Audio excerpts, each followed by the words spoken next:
Welcome to An Engineer's Life, Episode 16. Is consulting worth it? My name is Dave Roysum.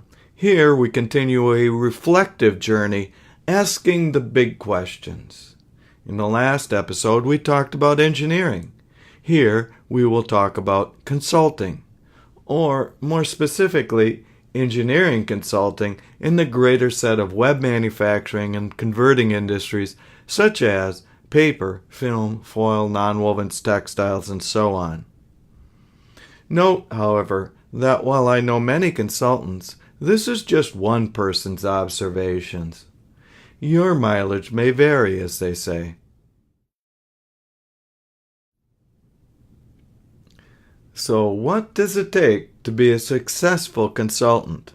It takes expertise. Well then, where does this expertise come from?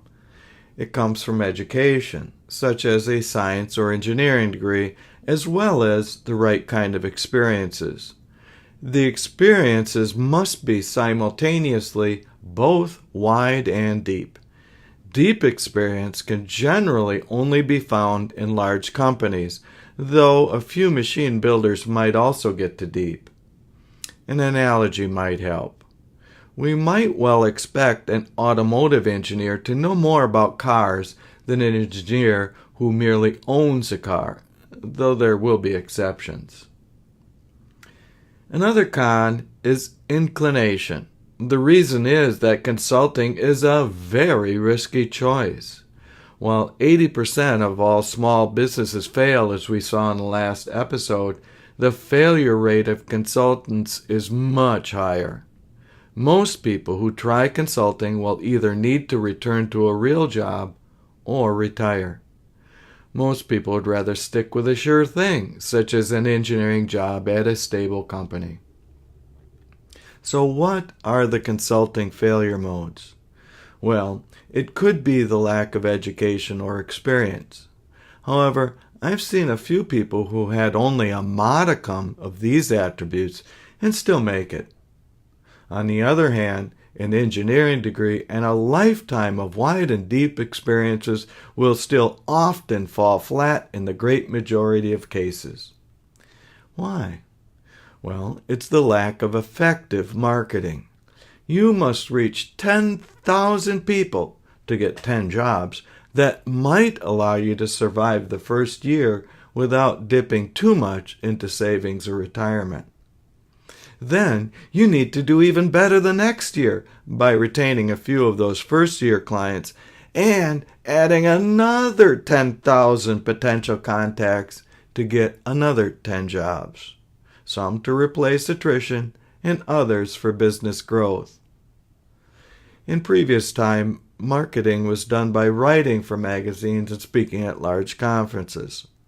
While the internet might seem to make reaching large numbers even easier, it is actually quite the opposite. There is so much out there that your website or your YouTube channel will quite likely be lost in the largeness of it all. That is, unless you provide unique answers to must-know issues. Unique and must-know are pretty high bars.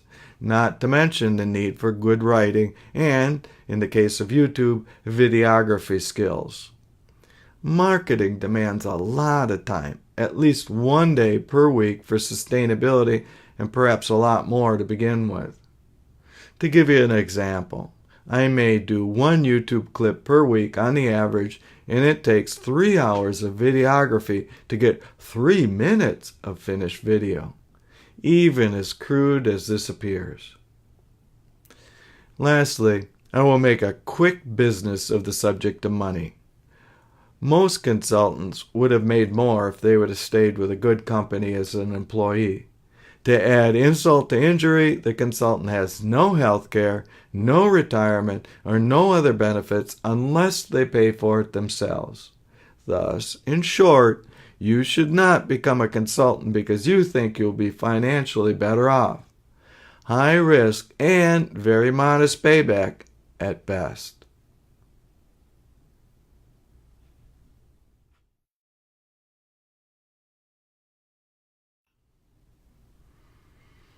So why in the world would anyone ever want to be an engineering consultant in the wider web industries? You would have to be crazy, wouldn't you? Well, maybe a little, but maybe not. One of the reasons I became a consultant was I was limited even when working as an employee of a Fortune 100 company. What do you do next when you are the best web handler or whatever in your company? I suppose you could be better than best, or maybe add another best, but you get the idea. The technical ladder does not go as high as the management ladder, even in the rare few companies that profess to have dual ladders. To leave engineering and to go into management is not something many, such as myself, would be happy with. I know, I tried it. As a consultant, you could potentially be one of the best in the world. Add to that is a wider recognition than you might get as an employee doesn't hurt either. Let me clarify a myth that consultants have more control of their time. That is only partially true. When a client calls and asks if you are available, you will reply, "What day would you like?" Thus, you jump no less vigorously than if a boss asks. What you do have complete control of, however, is your non-billable time, provided that you take care of business paperwork, to do some marketing, and the rest is up to you. If you want to speak at a conference, no permission is needed. If you want to write a blog, no permission is needed. If you want to goof off for an afternoon or a day, no permission is needed. However, don't be surprised to find yourself putting in at least a few hours most every day, including vacation, holidays, and weekends. Still, in conclusion, I would not have done it any other way. But that is only because I was modestly successful. Otherwise, as is usually the case, starting a consulting business would have been a minor disaster for financial and career concerns. So this is my honest assessment of engineering and engineering consultant. If you like my work, please hit the like and share buttons and be sure to subscribe to this all web handling channel so you don't miss out on one of the more unique voices in our industry.